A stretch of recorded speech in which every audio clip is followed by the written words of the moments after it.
دیکھیں یہ جو سامری کے بارے میں ایک متھ مشہور ہے نا کہ وہ کوئی جادوگر تھا. جادوگر نہیں تھا وہ، نہ اس نے کہیں کلیم کیا کہ میں جادوگر ہوں.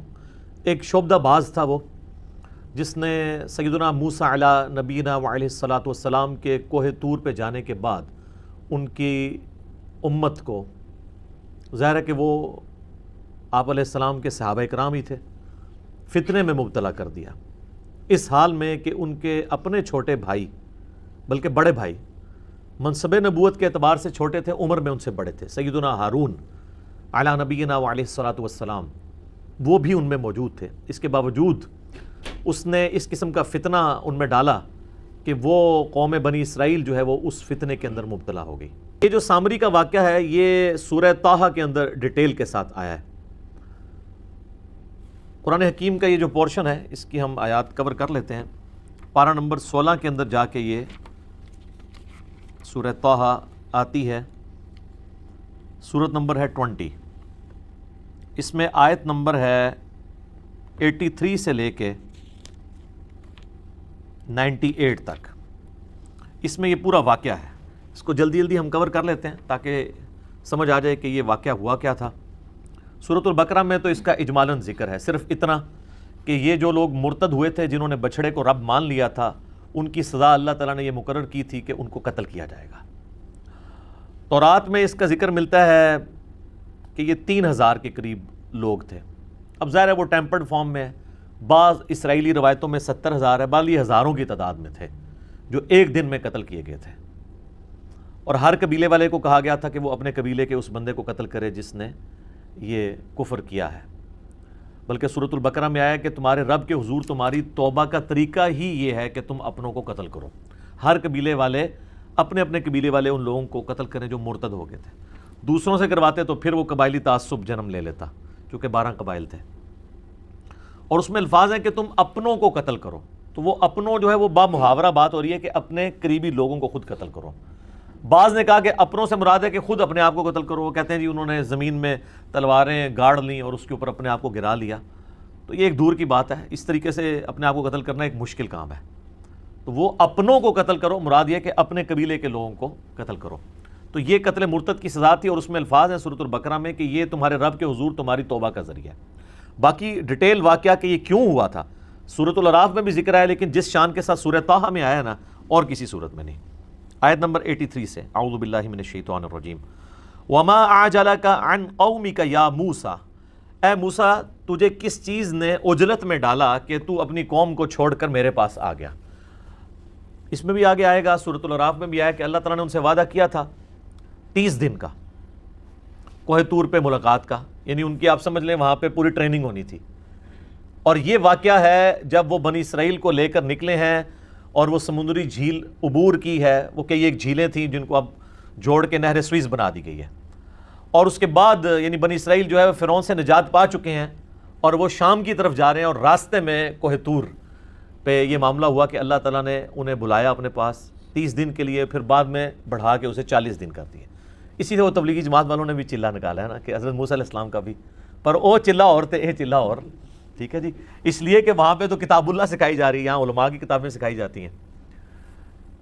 تو حضرت موسیٰ علیہ السلام کے ساتھ جو وقت مقررہ طے ہوا تھا نا، حضرت موسیٰ علیہ السلام ظاہر ہے اللہ کے ساتھ اپائنٹمنٹ ہو، وہ تو ایک ایک لمحہ ان کا کس درد میں اور کرب میں گزرا ہوگا. تو موسیٰ علیہ السلام وقت سے پہلے ہی چلے گئے وہاں پہ کوہ طور پہ. لیکن اللہ تعالیٰ تو آپ کو پتہ ہے اپنے معاملہ، اللہ کا تو کوئی رشتہ دار نہیں ہے جو ہم بار بار بات کرتے ہیں. حتیٰ کہ سورہ یونس میں آئے کہ اللہ تعالیٰ فرماتا ہے یہ کبھی ہوا ہی نہیں ہے کہ ہم کسی قوم کے لیے عذاب کا فیصلہ کر دیں اور وہ عذاب اس سے ٹل جائے سوائے قوم یونس کے. اور وہ اس لیے کہ یونس علیہ السلام نے اللہ تعالیٰ کی وحی کا انتظار کیے بغیر اپنا وہ علاقہ چھوڑ دیا تھا. تو یہ جو یونس علیہ السلام کی اجتہادی خطا تھی، اس ڈیبٹ کو اللہ تعالیٰ نے ان کی قوم کے لیے کریڈٹ بنا دیا کہ عذاب کے آثار نمایاں ہو گئے. لیکن چونکہ یونس علیہ السلام پہ وحی نہیں آئی تھی تو وہ آیا ہوا عذاب ٹل گیا. حالانکہ اللہ تعالیٰ فرماتا ہے نہ اس سے پہلے نہ اس کے بعد کبھی نہیں ہوا کہ عذاب ٹلے. چونکہ پیغمبر نے اجتہادی خطا کی، اس کا بینیفٹ ان کی امت کو مل گیا. لیکن موسیٰ علیہ السلام کے کیس میں پیغمبر نے اپنے حق میں بہتری چاہی کہ میں اپنے رب کے پاس پہلے چلا جاؤں. تو اس کریڈٹ کا جو ڈیبٹ ہے وہ اس اعتبار سے امت کے اوپر پڑ گیا، ان کے اوپر خود بھی اس اعتبار سے کہ ان کے لیے تو ٹینشن تھی نا کہ ان کی قوم گمراہ ہوئی ہے۔ تو یہ وہ الفاظ ہیں، وَمَا أَعْجَلَكَ عَنْ قَوْمِكَ يَا موسیٰ، اے موسیٰ تجھے کس چیز نے اجرت میں ڈال دیا تیری قوم کے بارے میں؟ قَالَ هُمْ أُولَٰئِ عَلَىٰ أَثَرِي وَأَعْجِلْتُ إِلَيْكَ رَبِّي لِتَرْضَىٰ، انہوں نے کہا کہ اے اللہ میری قوم میرے پیچھے نقش قدم پہ چلتی آ رہی ہے، وہ بھی میرے تک آ پہنچے گی، اور میں نے یہ جو اجرت اختیار کی تو اے میرے رب تیری رضا چاہنے کو، میں تو جلدی تیرے پاس آنا چاہتا تھا۔ اور آپ کو پتہ ہے اسی موقع پہ یہاں تو نہیں ہے، سورۃ الاعراف میں کہ انہوں نے اللہ تعالیٰ کی زیارت کی بھی تمنا کر دی تھی کہ اللہ میں تجھے دیکھنا چاہتا ہوں، تو اللہ تعالیٰ نے فرمایا کہ اس پہاڑ کی طرف، کوہ طور کی طرف دیکھ، اگر یہ قائم رہتا ہے نا پھر تو سوچنا تو مجھے دیکھ سکے گا۔ اور وہ پہاڑ جو ہے وہ ریزہ ریزہ ہو گیا اللہ تعالیٰ کی تجلی کی وجہ سے، اور اس کے انڈائریکٹ مشاہدے کی وجہ سے موسیٰ علیہ السلام بے ہوش ہو گئے۔ یہاں پہ وہ واقعہ سکپ ہے، لیکن وہ اسی 40 والا جو 40 دن کا چلہ آپ اسے کہہ لیں، اس کے اندر ہی یہ ہوا تھا۔ قَالَ فَإِنَّا قَدْ فَتَنَّا قَوْمَكَ مِن بَعْدِكَ وَأَضَلَّهُمُ السَّامِرِي، تو پھر اللہ تعالیٰ نے فرمایا کہ بے شک ہم نے تیرے بعد تیری قوم کو فتنے میں ڈال دیا، آزمائش کے اندر، اور انہیں سامری نے گمراہ کر دیا ہے۔ اب ظاہر گمراہ تو سامری نے کیا ہے، اور اللہ تعالیٰ کہہ رہے ہیں میں نے فتنے میں ڈال دیا ہے۔ اس طرح کی جتنی قرآن پاک میں آیات ہیں نا جن کے اندر آیا کہ اللہ تعالیٰ گمراہ کر دیتا ہے، اس سے مراد یہ ہے کہ وہ لوگ خود گمراہی کمانا چاہتے ہیں تو اللہ تعالیٰ کی ڈیوائن مور ان کے اوپر لگتی ہے۔ اللہ نے تو آزمانا ہے انسان کو، وَلَنَبْلُوَنَّكُمْ بِشَيْءٍ مِّنَ الْخَوْفِ وَالْجُوعِ وَنَقْصٍ مِّنَ الْأَمْوَالِ وَالْأَنفُسِ وَالثَّمَرَاتِ، ہر طریقے سے اللہ تعالیٰ نے آزمانا ہے۔ تو ذریعہ کوئی بھی بن جاتا ہے، شیطان بھی ایک ذریعہ بنا ہوا ہے آزمائش کا۔ فَرَجَعَ مُوسَىٰ إِلَىٰ قَوْمِهِ غَضْبَانَ آسِفًا، پس موسیٰ علیہ السلام لوٹے اپنی قوم کی طرف غصے کی حالت میں اور غم کی حالت میں، غضب کی حالت میں۔ اچھا اس سے یہ پتہ چل رہا ہے کہ وہ 40 دن کا جو ان کی اللہ کے ہاں صحبت تھی نا، اس کے اینڈ پہ اللہ تعالیٰ نے ان کو یہ بات بتائی ہے، ورنہ تو وہ 40 دن بھی ان کے بیچارے کے ٹینشن میں گزرتے، کس طرح وہ 40 دن گزارتے تو فوراً واپس ہی آتے گئے۔ یہ اینڈ پہ یہ بات کی ہے، کیونکہ اس کے ساتھ ہی ذکر ہے کہ وہ فوراً پلٹے، تو ظاہر ہے کہ وہ 40 دن گزارنے کے بعد پلٹے۔ قال یا قوم الم یعدکم ربکم وعدا حسنا، انہوں نے کہا میری قوم کیا تمہارے رب نے تم سے اچھا وعدہ نہیں کیا ہوا تھا؟ یعنی جو توحید کی بدولت ہمیشہ کی کامیابیاں تمہاری مقدر ہونے والی ہیں، کیا تم نے ان وعدوں کو جھوٹا سمجھ لیا کہ تم نے اتنی گری ہوئی حرکت کی کہ ایک بچھڑے کی عبادت شروع کر دی، اور وہ بھی میٹل کا بنا ہوا؟ افطال علیکم العہد ام اردتم ان یحل علیکم غضب من ربکم فاخلفتم موعدی، کیا تم پہ میرے جانے کے بعد اتنا لمبا عرصہ گزر گیا تھا کہ تم وہ عہد توڑ بیٹھے؟ میں کوئی ہزاروں سال کے لیے تو نہیں چلا گیا تھا، 40 دن کے لیے گیا ہوں، 40 دن میں تم نے پیچھے سے یہ معاملہ کر دیا ہے، اور کوئی عام لوگ نہیں ہے، صحابہ ہیں، پیغمبر کی صحبت کی ہوئی ہے، اور ایک پیغمبر بھی بیچ میں موجود ہے ہارون علیہ السلام۔ یا تم نے ارادہ کیا کہ تم خود اللہ کا عذاب اپنے اوپر حلال کر لو، اللہ کا غضب، اور تم نے میرے ساتھ جو وعدہ کیا تھا اس کی تم نے مخالفت کر دی۔ قالوا ما اخلفنا موعدک بملکنا ولکننا حملنا اوزارا من زینت القوم فقذفناها فكذلك القى السامری، وہ کہنے لگے کہ ہم نے کوئی آپ کے ساتھ وعدے کی مخالفت نہیں کی، بلکہ ہوا یہ کہ ہمارے پاس جو قوم کے زیورات ہم نے ان کا وزن اٹھایا ہوا تھا، ظاہر ایک لمبا پیریڈ ان کو سفر کرنا پڑ رہا ہے ریگستان میں، اور انہوں نے اپنی قوم کے جو زیورات اٹھائے ہوئے تھے، عورتوں نے بھی پوری زیورات میں لدی ہوئی تھی، تو وہ انہوں نے ارادہ کیا ہوگا کہ اسے ایک جگہ جمع کر دیا جائے تاکہ ایک ہی اونٹ پہ اسے رکھا جائے اور پگھلا کے اسے جمع کر کے ایک جگہ کمبائنڈ فارم میں آ جائے، اور بعد میں جس کا جتنا جتنا سونا اور چاندی ہے اتنا اسے توڑ کے دے دیا جائے گا۔ تو انہوں نے کہا ہم نے یہ جمع کیا اور وہ سامری کے پاس ڈال دیا، تو اس نے سامری نے پھر کام ڈال دیا اس کے ساتھ، اس نے آگ میں اسے ڈالا۔ فَأَخْرَجَ لَهُمْ عِجْلًا جَسَدًا لَهُ خُوَارٌ فَقَالُوا هَذَا إِلَٰهُكُمْ وَإِلَٰهُ مُوسَىٰ فَنَسِيَ، وَلِعَوْذُ بِاللَّهِ تعالیٰ، اس نے جو ہے وہ آگ میں ڈالا اور اس میں سے ایک چھوٹا سا میٹل کا بچڑا بنا کے، جس طرح گائے کا بچہ ہے وہ نکالا، جس میں سے آواز بھی نکلتی تھی، یعنی یہ بیسیکلی تو پیچھے سے یہ بھی مصر کا رہنے والا تھا، اور جس طرح بانسری ہے آپ کو پتہ ہے کھوکھلی ہوتی ہے، اس میں ذرا سی ہوا چلے تو آواز نکل جاتی ہے، وہ آپ آواز خود منہ سے نکال رہے ہوتے ہیں، تو اگر تیز ہوا چلے اور اس طرح کا اس کا ڈیزائننگ کی جائے تو اس میں سے بھی آواز نکلتی تھی. باتیں نہیں کرتا تھا وہ, بس سائیں سائیں کی آواز آتی تھی. اور وہ کہنے لگا کہ یہ ہے تمہارا الہ اور موسیٰ کا الہ. موسیٰ تو بھول گیا ہے. استغفر اللہ. افلا یرون اللہ یرجع الیہم قولا ولا یملک لہم ضرا ولا نفعا. اللہ تعالیٰ فرماتا ہے کہ انہوں نے اتنی بھی عقل نہیں استعمال کی کہ یہ ان سے باتیں تو کرتا ہی نہیں ہے. تو اللہ تعالیٰ فرماتا ہے انہوں نے یہ بھی نہیں دیکھا کہ وہ ان کے نفع نقصان کا مالک بھی نہیں ہے, نہ ان کے ساتھ وہ کلام کر سکتا ہے. وَلَقَدْ قَالَ لَهُمْ هَارُونُ مِنْ قَبْلِ. اور حضرت موسیٰ علیہ السلام کے آنے سے پہلے ہی ہارون علیہ السلام بھی ان پہ کوشش کر چکے تھے. انہوں نے اپنی قوم سے کہا یا قومی انما فتنتم بہ, اے میری قوم اللہ نے تمہیں اس کے ذریعے آزمایا ہے. اب اس میں چیز بھی کوئی ایسی نہیں تھی لیکن بس وہ آزمائش میں پڑ گئے. وَإِنَّ رَبَّكُمُ الرَّحْمَنُ فَاتَّبِعُونِي وَأَطِيعُوا أَمْرِي. تمہارا رب تو وہ رحمان ہے, پس میری اتباع کرو اور میرے حکم کی جو ہے وہ میرے تابع فرمان بن جاؤ. تو ہارون علیہ السلام کی بات انہوں نے نہیں سنی. یعنی ہارون علیہ السلام کو تو پتہ تھا کہ یہ آزمائش ہے, لیکن دو گروہ بن گئے, دو پارٹیاں بن گئی. قالوا لن نبرح علیہ عاکفین حتی یرجع الینا موسیٰ. انہوں نے کہا کہ ہم اس وقت تک اس بت پہ, اس بچڑے کے اوپر اعتکاف کر کے دھیان رکھ کے بیٹھے رہیں گے یہاں تک کہ موسیٰ علیہ السلام آ کے ہمیں خود نہ منع کریں. جیسے یہاں بھی کئی لوگوں کو کہتے ہیں نا یار داڑھی رکھ لو, چھوٹی چھوٹی داڑھی رکھ لو. وہ کہتا ہے جی نبی علیہ السلام خود آ کے خواب میں اشارہ فرمائے تو میں انشاءاللہ میری نیت ہے. تو میں کہتا ہوں نبی علیہ السلام نے 1400 سال پہلے دس گئے ہیں کہ عورتوں کی مخالفت کرنی ہے آپ نے, کم از کم اتنی داڑھی رکھیں کہ یہ شیو آپ کی ختم ہو جائے تو آپ بس گناہ سے آزاد ہیں. تو کہتے ہیں موسیٰ علیہ السلام آئیں گے, وہ ہمیں کہیں تو قال یا ہارون ما منعک اذ رأیتم ضلوا. اب موسیٰ علیہ السلام نے تو انہوں پتہ ہے پھر غصہ جلال. انہوں نے کہا پہلے تو میں ذرا اپنے بھرا نے پوچھا کہ میں تیری ڈیوٹی لا کے گیا تھا, تو کیا کیتا ہے؟ اے ہارون تجھے کس چیز نے منع کیا کہ تو اپنی قوم کو اس طرح گمراہ ہوتے ہوئے دیکھتا رہا؟ اللہ تتبعن, کہ تو میرے پیچھے ہی آ جاتا مجھے بتانے کے لیے کہ تواڈے ساتھیوں نے پیچھے کام پاتا ہے. افعصیت امری, کیا تو نے میرے حکم کی نافرمانی کی؟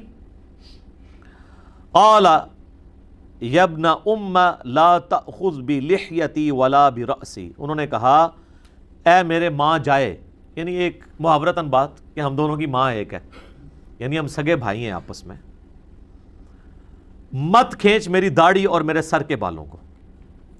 یعنی موسیٰ علیہ السلام نے صرف آپ کو پتہ ہے ان کا تو جلال تھا صرف کہنے پہ نہیں ہے, انہوں نے ان کو سر کے بالوں سے, زلفوں سے اور داڑھی سے پکڑ کے نا خوب جھنجھوڑا. اچھا اس سے مٹھی داڑھی بھی ثابت ہو جاتی ہے کیونکہ چھوٹی داڑھی سے پکڑی نہیں جاتی. تو انبیاء کرام کی تو مٹھی ہوتی تھی, لیکن چھوٹی بھی کو رکھ لیتا تو داڑھی کے حکم میں وہ شامل ہے. افضل یہ ہے کہ مٹھی رکھے. تو اے میرے بھائی میری داڑھی اور سر کے بالوں کو چھوڑ دے. انی خشیت ان تقول فرقت بین بنی اسرائیل ولم ترقب قولی.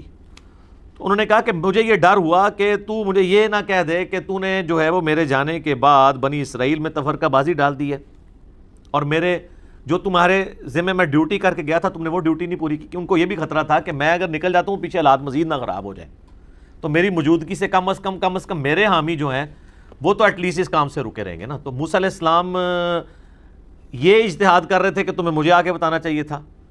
ان کا اجتہاد یہ تھا کہ میں نکل جاتا آپ کو بتاتا اور پیچھے سے کام خراب ہو جاتا, تو آپ نے پھر مجھے کہنا تھا کہ تو ادھر سے نکل کیوں آیا, تو اتنے ہی رہنا سی, میں آ ہی جانا سی, میں 40 دن واسطے گیا تھا.